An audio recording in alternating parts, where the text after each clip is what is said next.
Hola, vamos a continuar con la teoría del benceno, el punto 7, en el que vamos a ver la posición a la que orientan los diferentes grupos que van unidos al benceno.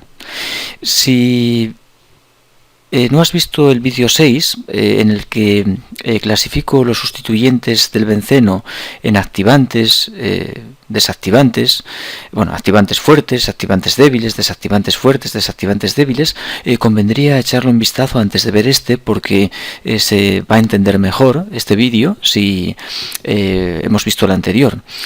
Y bien, en este vídeo vamos a ver esos grupos que hemos clasificado en el anterior, por ejemplo, los grupos activantes,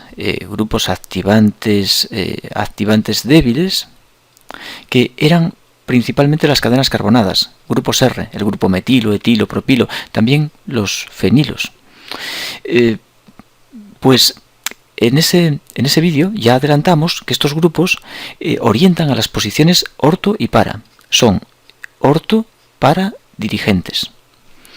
También adelantamos que los activantes fuertes también tienen esa capacidad para orientar. Son grupos como, por ejemplo, el hidroxilo, son los que tienen pares solitarios sobre el átomo que une al benceno. Por ejemplo, el hidroxilo, el amino, todos tienen pares solitarios sobre ese átomo que va unido directamente al benceno. Por ejemplo, el metóxido.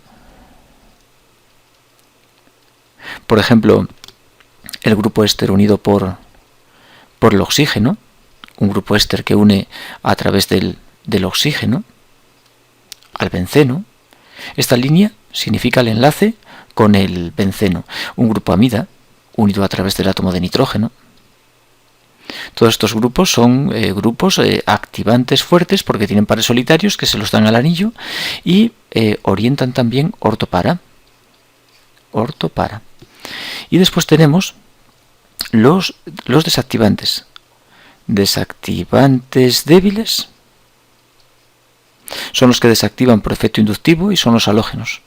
El flúor, cloro, bromo y yodo. También son orto-para dirigentes. Y los que orientan a una posición distinta son los desactivantes fuertes. Los desactivantes fuertes son grupos que poseen enlaces múltiples en el átomo que une al anillo. Por ejemplo, un carbonilo, aldehído cetona, un ácido carboxílico, un éster. Todos, como podemos ver, tienen enlaces múltiples, dobles en este caso, que parten del átomo que une al anillo del carbono. El nitro, el NO2, el grupo NO2 tiene esta forma, posee doble enlace nitrógeno-oxígeno.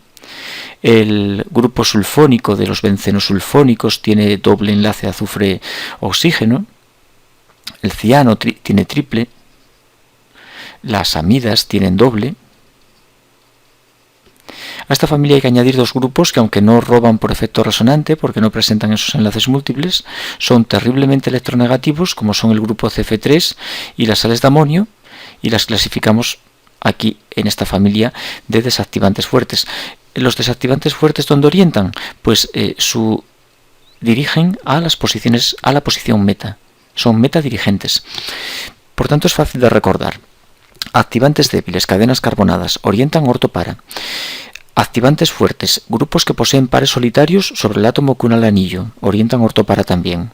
Desactivantes débiles, roban por efecto inductivo, por electronegatividad, son principalmente los halógenos, van también a orto-para.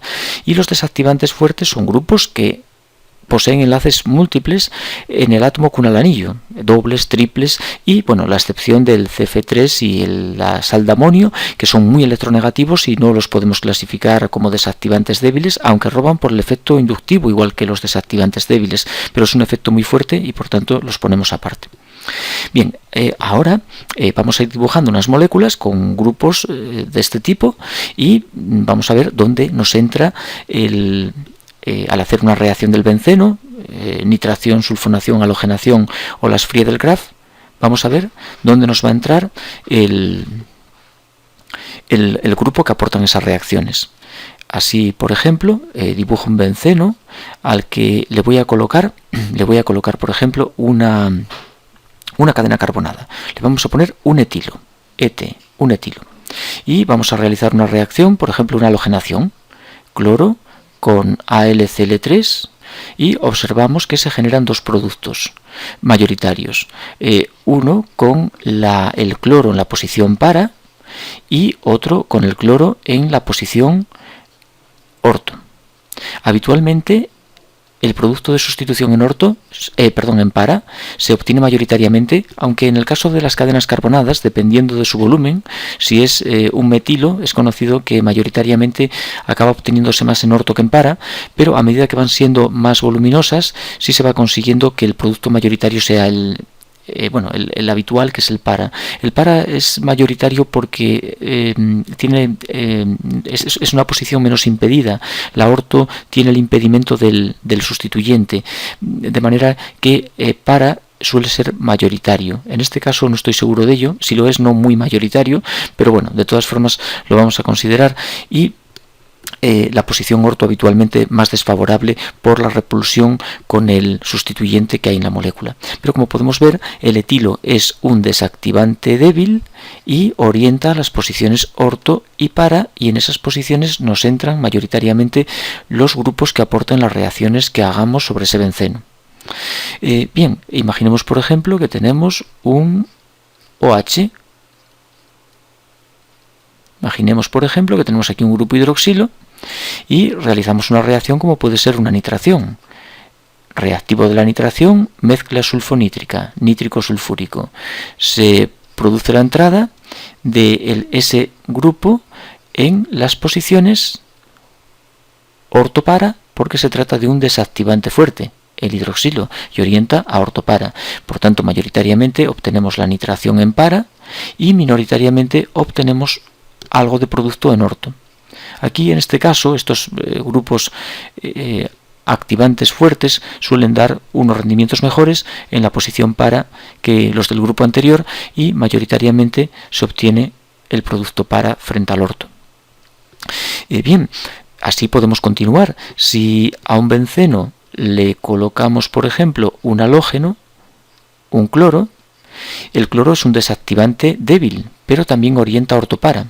De manera que ante una reacción como puede ser una sulfonación, sulfúrico SO3, pues la sulfonación nos va a dar mayoritariamente el producto resultante de halogenar en las posiciones activadas, que son las orto y la para, y de nuevo por impedimentos la para es mayoritaria y se obtendrá el grupo sulfónico en la posición para en más cantidad que en la posición orto. De todos modos, estos productos orto-para son fáciles de separar porque tienen puntos de fusión muy distintos y se puede usar la técnica de la recristalización para separarlos. Bien, y así vamos a continuar, por ejemplo, con otra situación en la que tenemos un grupo como puede ser, por ejemplo, un éster, y vamos a realizar con él una reacción, pues por ejemplo, de nitración con nítrico y sulfúrico, mezcla sulfonítrica.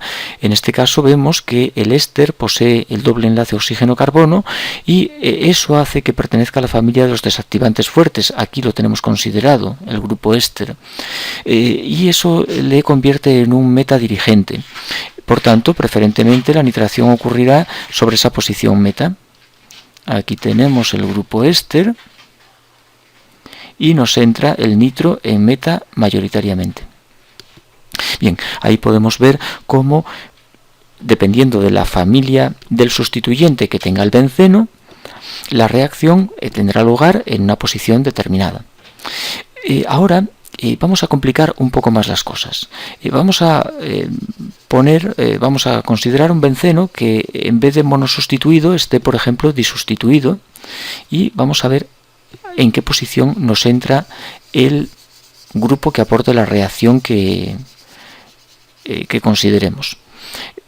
Así, por ejemplo, imaginemos un benceno que tiene dos grupos. Voy a ponerlos de diferente familia. Por ejemplo, imaginemos que tenemos un activante fuerte, un OH, y por otro lado tenemos un desactivante fuerte, un nitro.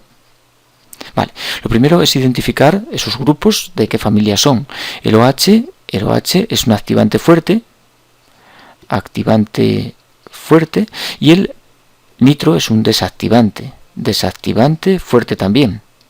Bueno, el nitro sabemos que es un meta dirigente y el OH sabemos que es un ortopara dirigente. Lo tenemos arriba en la tabla. El OH aquí está y el nitro aquí lo tenemos. El grupo NO2 aquí. Bien, por tanto, cada uno orienta una posición distinta. Voy a dibujar, por ejemplo, voy a señalar, por ejemplo, en azul. Voy a pintar el OH en azul. Bueno, no se ve muy bien, vamos a pintarlo mejor en amarillo. Voy a pintar en amarillo el OH y señalo sus posiciones, las posiciones a las que orienta, su posición orto y su posición para. Bien, vamos a dibujar el nitro en otro color, por ejemplo en rojo. Vamos a dibujarlo en rojo, a ver si se ve un poco mejor. El nitro lo voy a pintar en rojo y dibujo sus posiciones meta. Las posiciones meta respecto a él es esta, es una posición meta, esta, y también es esta la otra posición meta. Como vemos aquí no hay problema ninguno porque los dos orientan a las mismas posiciones y por tanto las refuerzan. Pero ¿qué ocurre si no orientan al mismo lugar? En ese caso se considera el OH. El OH, que es más activante, es un activante fuerte, ganaría el nitro a la hora de dirigir y sus posiciones ortoparas serían más favorables que las meta del nitro. Pero en este caso se refuerzan las posiciones y por tanto ante una reacción como puede ser una halogenación con bromo NaLbr3, pues observamos que el bromo va a ir mayoritariamente a la posición orto o para respecto al OH. Por repulsiones, por impedimentos, pues la posición para es más favorable y por tanto observamos la entrada del bromo mayoritariamente ahí. Ahora vamos a cambiar de posición ese grupo nitro para que no orienten el OH y el nitro al mismo lugar. Imaginemos que los colocamos ahí. Bien, y volvemos otra vez a hacer lo mismo. El OH, ¿a dónde orienta? Orienta a las posiciones orto, tiene las dos libres, y a su posición para. ¿Y el nitro, a dónde dirige el nitro? Pues el nitro nos orienta a sus posiciones meta, esta y la otra ya está ocupada por el OH. ¿Quién gana a la hora de dirigir? Pues claramente el NO2. Cuando realizamos una reacción, por ejemplo la sulfonación, sulfúrico SO3, debemos fijarnos en las posiciones del OH. El nitro, desactivante fuerte, no compite con el OH a la hora de orientar y las posiciones favorables son las orto respecto al OH. Aquí va a haber mezcla, el SO3H entrará en esta posición, en la para respecto al OH, pero también habrá producto en esta otra posición, en la orto. No lo voy a dibujar, pero también se generará. Y se generarán en posiciones, en proporciones similares, porque ambas posiciones están impedidas de una forma parecida. Por tanto, habrá mezcla de productos, pero solo en las posiciones a las que el OH dirige. La posición que queda entre el OH y el nitro, es decir, esta posición, esta flecha amarilla que he dibujado aquí, es más desfavorable porque está más impedida, está en el medio del OH y del nitro. Los impedimentos son mucho mayores que los de las otras dos posiciones amarillas y por tanto no entra apenas producto en ella.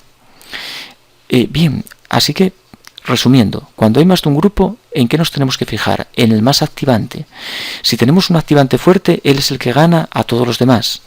Si tenemos el activante débil y desactivantes, el activante débil es más importante. Y entre los desactivantes es más importante el débil que el fuerte. Es decir, siempre el que más active es el que dirige, o menos desactive. Entre desactivantes es más importante el débil a la hora de dirigir, porque desactiva menos. Cuanto más desactives, menos importancia tienes a la hora de orientar. Por ejemplo, si tenemos dos desactivantes, como pueden ser un yodo y por ejemplo, y un nitro, pues el yodo, que orienta sus posiciones orto y para, tiene una mayor capacidad para dirigir el electrófilo hacia esas posiciones que el nitro hacia las posiciones meta. Por ejemplo, imaginemos una situación con varios sustituyentes. Vamos a poner aquí un metóxido. Vamos a poner, por ejemplo, en esta posición un metilo. Y vamos a colocar, no sé, por ejemplo, por ejemplo, aquí un nitro. Y esta molécula la vamos a sulfonar también. Le vamos a añadir la mezcla sulfonítrica. Bien, tenemos 3 grupos, cada uno orienta a posiciones diferentes. Este es un desactivante fuerte, orienta meta. Este es un activante fuerte, es un ortopara dirigente. Y el metilo es un activante débil, es un ortopara dirigente. ¿Quién activa más de los 3? El metóxido. Es el activante más fuerte de los 3. Por tanto, él es el que gana. Sus posiciones son las más importantes. Es su posición orto y su posición para. Ahí va el electrófilo preferentemente a esas posiciones, a la orto y para respecto al metóxido. Si algún otro grupo favorece esa posición, perfecto. Por ejemplo, el nitro potencia esas posiciones precisamente porque él orienta a meta. Esta es su meta y esta también es su meta. Por tanto, favorece apoya a las posiciones del metóxido. Y el metilo también, como podemos ver, el metilo también. Pero en el caso de que no apoyaran esas posiciones nitro o metilo, nos fijamos en el metóxido. ¿Dónde irá mayoritariamente el electrófilo en ese caso? Pues va a ir preferentemente a la posición para, porque la orto está excesivamente impedida por quedar entre el metóxido y el metilo. Por tanto, mayoritariamente nos irá a para. Nos fijamos en el más activante siempre y colocamos en las posiciones que nos indique el más activante los electrófilos. Y después, bueno, nos podemos fijar también en otros grupos a ver si orientan a esas posiciones y las refuerzan. Bien, esta es una pequeña idea de cómo saber, en el caso de que un benceno tenga varios sustituyentes, dónde colocar el siguiente grupo que aporta la reacción que realicemos. Insisto en que lo que importa son los grupos que hay sobre el anillo, no el grupo que aportes. Ese no tiene ningún efecto sobre la orientación. Los que orientan son los que hay en el anillo. Debemos estudiar un poco esta tabla, esta lista, para reconocer los grupos y saber cada uno de ellos de qué familia es y a dónde orientan. Eso es necesario para poder trabajar un poco con el benceno. En los próximos vídeos vamos a hacer ejercicios donde mejoramos estas ideas.